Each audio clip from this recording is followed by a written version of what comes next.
how's it going? I got a coffee table, 2 end tables. Let me show you how I made these beautiful pieces. Pew!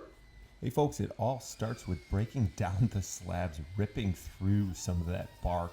That's my favorite tool from Harbor Freight. I love that little thing. Also the cheapest tool that I use.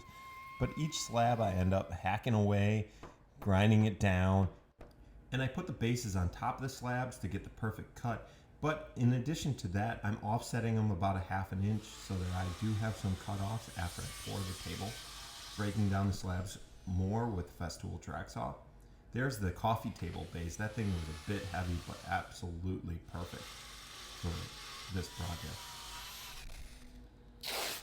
And now, because these are smaller tables, I'm actually working on the sides of the form.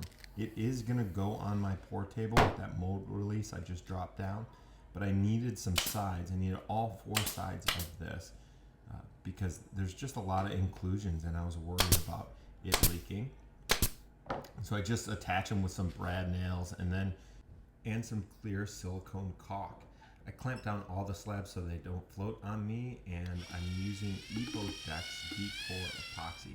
This stuff is absolutely great. They claim that you can pour it up to like 3 inches or even more if you do it correctly.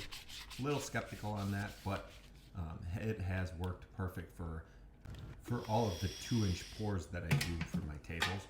Use the vacuum chambers to suck out all the oxygen to make sure that it's going to be a crystal clear pour.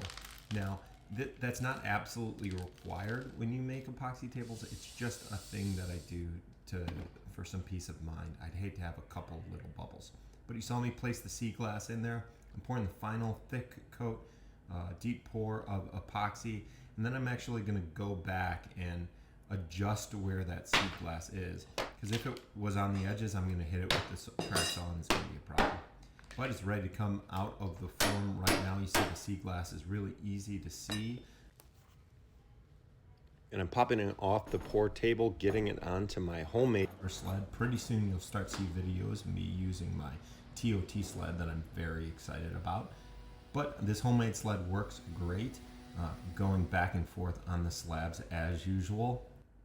Now I made the homemade router sled out of T-slot aluminum. Works great, does the trick. I was able to make it any size I wanted it. Got the perfect size. Used some PVC for the dust extraction on it. That works okay, not fantastic, but it does the trick. Now there's always a bunch of time that it takes to just sand down these tables. Again, I don't have a wide belt sander, so I do it all by hand. You're gonna see me move from the sandpaper in just a second or the dry sanding, and then go directly to some wet sanding because I want to polish this epoxy and get it crystal clear so we can see that sea glass nice and cleanly. Now, polishing is not an easy process to get correct. It takes an awful lot of patience, awful lot of time to get it correct, but I prefer it over doing an epoxy flood coat on the top. And here we are with our final products, mounted to the base that Econ Welding in Wakanda, Illinois did for me. I absolutely love the final product of it. That silver maple is coming out beautifully. And these are just a ton of fun to make. Also, if you'd like to see more content like this, please subscribe to my channel and drop a comment and tell me how I did on this build.